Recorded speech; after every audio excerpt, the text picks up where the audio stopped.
আমেরিকাকে চীন এবার সপাটে স্যাংশন থাপ্পড় দিল।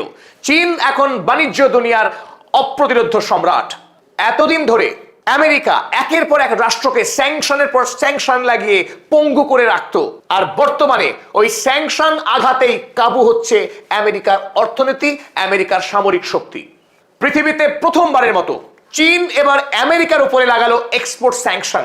এই এক্সপোর্ট স্যাংশনের অভিঘাত এত মারাত্মক ছিল যে 9 অক্টোবর এই স্যাংশন ঘোষণা করে চীনের রাষ্ট্রপতি শি জিনপিং, আর তারপরের দিনই আমেরিকার শেয়ার মার্কেটে ন্যাসডাক ডাউ জোনে ভয়ানক পতন আসে। হুড়মুড়িয়ে শেয়ার মার্কেট পড়তে থাকে আমেরিকার।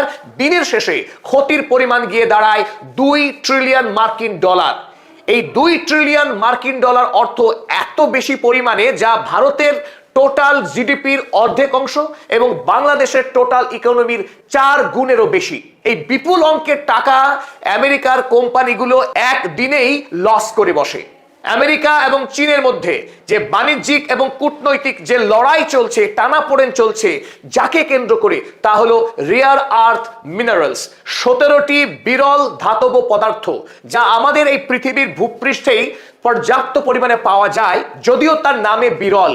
তাকে রেয়ার আর্থ এলিমেন্টস বলা হচ্ছে এই কারণেই, কারণ এই ধাতব পদার্থগুলোকে উত্তোলন করা, বিশেষ করে তাদেরকে রিফাইন করা, প্রসেস করা এতটাই দুঃসাধ্য এবং এতটাই প্রযুক্তি নির্ভর এবং খরচ সাপেক্ষ যে পৃথিবীর একমাত্র চীন এই প্রযুক্তিকে আয়ত্ত করতে পেরেছে।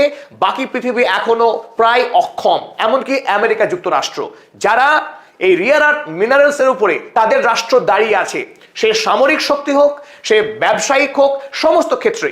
অথচ তারা রেয়ার আর্থ মিনারেলসে পুরোপুরিভাবে চীনের উপরে নির্ভরশীল। আর এখানেই চীন আমেরিকাকে কাবু করছে। এই রেয়ার আর্থ এলিমেন্ট ছাড়া বর্তমান বিজ্ঞানে এই মিসাইল তৈরি করার কোনো বিকল্প রাস্তা নেই। মিসাইল তৈরিতে অত্যন্ত প্রয়োজনীয় যে বস্তু তা হলো এই রেয়ার আর্থ এলিমেন্টস। শুধু কি missile, fighter jet plane, America সবচাইতে শক্তিশালী এই ফাইটার জেট তৈরিতে। একটি ফাইটার জেট তৈরি করতে প্রায় 418 কিলো রেয়ার আর্থ মিনারেলসের প্রয়োজন হয়। এতটাই তার প্রয়োজনীয়তা আপনার তুলনা করলে খুব সহজে বুঝতে পারবেন। ইলন মাস্কের টেসলা গাড়ি, এই টেসলা গাড়ি তৈরিতেও অনুরূপভাবেই রেয়ার আর্থ মিনারেলসের প্রয়োজন হয়। রেয়ার আর্থ মিনারেল ছাড়া টেসলা কার তৈরি হবে না, কোনো ইভি তৈরিই হবে না। ইভি তৈরিতে যেখানে মাত্র 1 কিলো রেয়ার আর্থ মিনারেলস প্রয়োজন হয়, সেখানে ফাইটার জেট তৈরিতে 418 কিলো রেয়ার আর্থ মিনারেলস প্রয়োজন হয়। রেয়ার আর্থ মিনারেল ছাড়া তৈরি হবে না মিসাইল, তৈরি হবে না ড্রোন, এমনকি এই মিসাইল লঞ্চ করার জন্যে, ক্ষেপণাস্ত্র ছোড়ার জন্য যে লঞ্চিং প্যাড লাগে, সেই লঞ্চিং প্যাড তৈরি করতেও রেয়ার আর্থ মিনারেলসের প্রয়োজন হয়।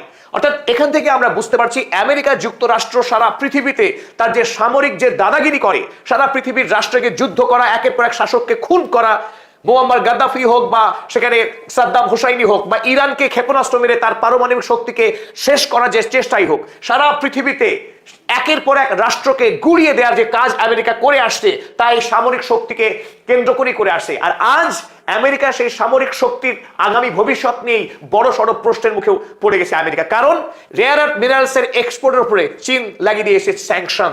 আমেরিকা যেসব ক্ষেত্রে অত্যন্ত দক্ষ, তার ব্যবসা সারা পৃথিবীব্যাপী অপ্রতিরোধ্য। সেই মোবাইল, বিশেষ করে অ্যাপেলের যে অসাধারণ মোবাইল প্রযুক্তি, সেই প্রযুক্তির গোড়াতেই কিন্তু লুকিয়ে রয়েছে ওই রেয়ার আর্থ মিনারেলসের প্রয়োজনীয়তা। অন্যদিকে আমরা যদি বলি আধুনিক সময় আর একটি খুব গুরুত্বপূর্ণ বস্তু সেমিকন্ডাক্টর। সেমিকন্ডাক্টর বর্তমান মডার্ন টেকনোলজিতে, সে মোবাইল ফোন হোক, ল্যাপটপ হোক, সে এমনকি ফাইটার প্লেনই বলি, জেট প্লেন, সমস্ত ইকুইপমেন্ট, সে মেডিকেল ইকুইপমেন্ট হোক, সমস্ত ক্ষেত্রেই প্রচুর পরিমাণে সেমিকন্ডাক্টর ব্যবহার হয়। সেমিকন্ডাক্টর ছাড়া মডার্ন সায়েন্টিফিক ইকুইপমেন্ট অচল, তৈরি করা যাবে না। আর সেই সেমিকন্ডাক্টর নির্মাণের ক্ষেত্রেও কিন্তু প্রচুর পরিমাণে রেয়ার আর্থ মিনারেলসের প্রয়োজন হয়। রেয়ার আর্থ মিনারেলস প্রয়োজন হয় আমাদের এই উইন্ড টারবাইন কিংবা সোলার প্যানেল। আগামী পৃথিবীতে যে বিকল্প জ্বালানি, রিনিউয়েবল এনার্জি, সেই রিনিউয়েবল এনার্জির স্ট্রাকচার, এই যে ইনফ্রাস্ট্রাকচার, এই ইনফ্রাস্ট্রাকচার টারবাইনের ক্ষেত্রে বা সোলার প্লেট নির্মাণের ক্ষেত্রে বিপুল পরিমাণে প্রয়োজন হচ্ছে রেয়ার আর্থ মিনারেলস। এই ছোট্ট আলোচনা থেকে আপনারা স্পষ্টই বুঝতে পারছেন যে বর্তমান পৃথিবীর যে বিজ্ঞান, বর্তমান পৃথিবীর যে প্রযুক্তি, সেখানে এই REE ছোট্ট একটু জিনিস, REES, রেয়ার আর্থ এলিমেন্টস তার প্রয়োজনীয়তা কত প্রবল। আমরা সকলেই অবগত আছি যে পৃথিবীতে সবচাইতে বেশি মিসাইল তৈরি করে রেখেছে আমেরিকা যুক্তরাষ্ট্র, তার সবচাইতে বেশি ফাইটার জেট তৈরি করার পরিকাঠামো রয়েছে। কিন্তু এখন আমেরিকা যদি যুদ্ধের প্রয়োজনে ওই মিসাইলগুলোকে ছুটতে চায়, তাহলেও তার দরকার রেয়ার আর্থ মিনারেলস। অর্থাৎ আগামী দিনে যদি যুদ্ধে যায় আমেরিকা, তাহলে কিন্তু যুদ্ধে সে প্রথমেই ব্যর্থ হবে, কারণ তার কাছে স্টকই নেই রেয়ার আর্থ মিনারেলসের। চীন আমেরিকার ওপরে প্রাইমারি এবং সেকেন্ডারি দুই লেভেলের স্যাংশন জারি করেছে রেয়ার আর্থ মিনারেলস এক্সপোর্টের ক্ষেত্রে। প্রথমত, চীন কখনোই কোনোভাবেই আমেরিকাকে রেয়ার আর্থ মিনারেলস এক্সপোর্ট করবে না। 2 নম্বর, চীনের কাছ থেকে কোনো একটা দেশ, ধরুন মনে করুন ভারতবর্ষ চীনের কাছ থেকে রিজ আমদানি করলো। আমদানি করার পর কোনো বিজনেসম্যান ভারতবর্ষ থেকে যদি মনে করে আমেরিকাকে সে রপ্তানি করবে, এই ক্ষেত্রে চীন ভারতবর্ষের উপরে তখন বিপুল পরিমাণে স্যাংশন আরোপ করতে পারে। অর্থাৎ এক, চীন নিজে বিক্রি করবে না আমেরিকাকে, এবং দ্বিতীয়ত পরোক্ষভাবে কোনো দেশ আমেরিকার কাছে পৌঁছে দেবে রিজ, সেই রাস্তাও চীন পুরোপুরি বন্ধ করে দিয়েছে। আমেরিকা ঠিক এমন পরিমাণে অসহায় এখন এই জায়গায় দাঁড়িয়ে, মধ্য এশিয়াতে যখন তেলের জন্য একটার পর এক রাষ্ট্রকে হামলা করা, একটার পর একটা রাষ্ট্রের স্যাংশন লাগু করা, মধ্যপ্রাচ্যের দেশগুলো যারা ওপেক কান্ট্রির সদস্য তাদেরকে একমাত্র পেট্রো ডলারেই তেল বিক্রি করতে বাধ্য করা, যে খেলা আমেরিকা যুক্তরাষ্ট্র করে আসছিল আরব দেশগুলোর সাথে, যে সমস্ত দেশগুলোতে তেলের ভান্ডার রয়েছে সেই দেশগুলোর সঙ্গে, সেই খেলা এখন বন্ধ। বরং আমেরিকাকে নিয়েই চীন এখন নতুন খেলা শুরু করেছে। আমেরিকা চীনের কাছে আত্মসমর্পণ করার জায়গায় কিভাবে আসলো, কেন আমেরিকা চীনের কাছে এতটা নির্ভরশীল হচ্ছে, তার ইতিহাস কিন্তু লুকিয়ে আছে আমাদের এই গ্রাফগুলির মধ্যে। প্রথম যে গ্রাফ আমরা দেখছি প্রোডাকশন, এই REES প্রোডাকশনে চীন একাই 68.8%।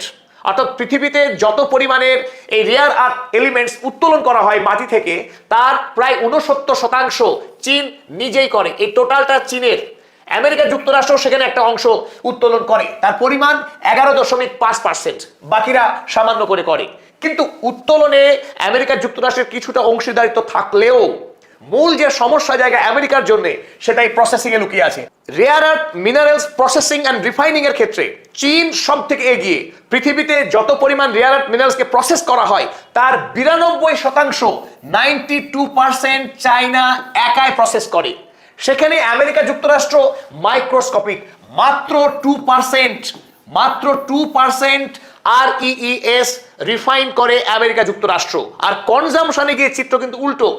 কনজামশনের ক্ষেত্রে, অর্থাৎ এই REES ব্যবহারের ক্ষেত্রে আমেরিকা 14% ইউজ করে, 14% ইউজ করে আমেরিকা একা, আর নিজে প্রসেস করে অনলি 2%। তাহলে 12%-এর জন্য পুরোপুরি নির্ভরশীল অন্য দেশের উপরে। অন্য মানে একমাত্র চীনের উপরে। চীন এই REES একমাত্র সাপ্লাই করে। যেখানে চীন তাকে এক্সপোর্ট ব্যান লাগিয়ে দিল, তার মানে আমেরিকা পুরোপুরি ফেসে গেছে। আমেরিকা যুক্তরাষ্ট্র যদি এখন ওই 12% যে ঘাটতি, এই ঘাটতি যদি পূরণ করতে না পারে, তাহলে আমেরিকার যে গুরুত্বপূর্ণ কোম্পানিগুলো, বিশেষ করে অ্যাপল, গুগল, এমনকি Nvidia,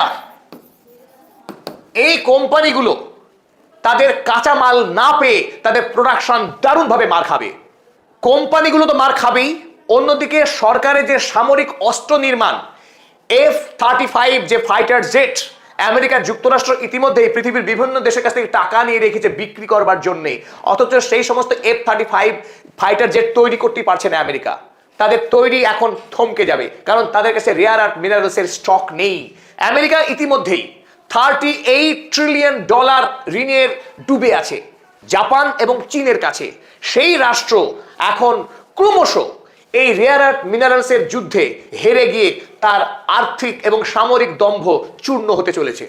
make America great again, এই যে তিনি স্লোগান দিয়েছিলেন, চীন থেকে সমস্ত ফ্যাক্টরি আমেরিকায় ফিরিয়ে আনতে হবে, এই বলে কোম্পানির মালিকগুলোকে চাপ দিচ্ছিলেন। এখন ঠিক তার উল্টো হতে চলেছে। যদি রেয়ার আর্থ মিনারেলসের সাপ্লাই চেনকে নিশ্চিত না করা যায়, এই কোম্পানিগুলো আগামী দিনে বিলিয়ন ডলার ক্ষতির সম্মুখীন হবে। ডোনাল্ড ট্রাম্প যদি এখন শি জিনপিং এর সঙ্গে সমঝোতা করে রেয়ার আর্থ মিনারেলসের সাপ্লাইকে এনশিওর করতে না পারেন, তাহলে টেসলা, মাইক্রোসফট, অ্যাপলের মতো কোম্পানিগুলি নিশ্চিতভাবেই বলা যায় আমেরিকা নয়, তাদের কারখানার নতুন ঠিকানা হবে চায়না। তারা অন্য দেশে তাদের কারখানা সরাতে বাধ্য হবে, কারণ এই কোম্পানিগুলির কাছে দেশপ্রেম নয়, লাভটাই হচ্ছে একমাত্র লক্ষ্য। তাই লাভের কারণে তারা নিজের দেশে পড়ে থেকে আমেরিকাকে গ্রেড করবে না। আমেরিকার ইকোনমি এমনিতেই ডুবন্ত, আগামী দিনে আমেরিকার ইকোনমি আরো বড় সড়ো ধাক্কা খেতে চলেছে, সে বিষয়ে কোনো সন্দেহ আমাদের নেই।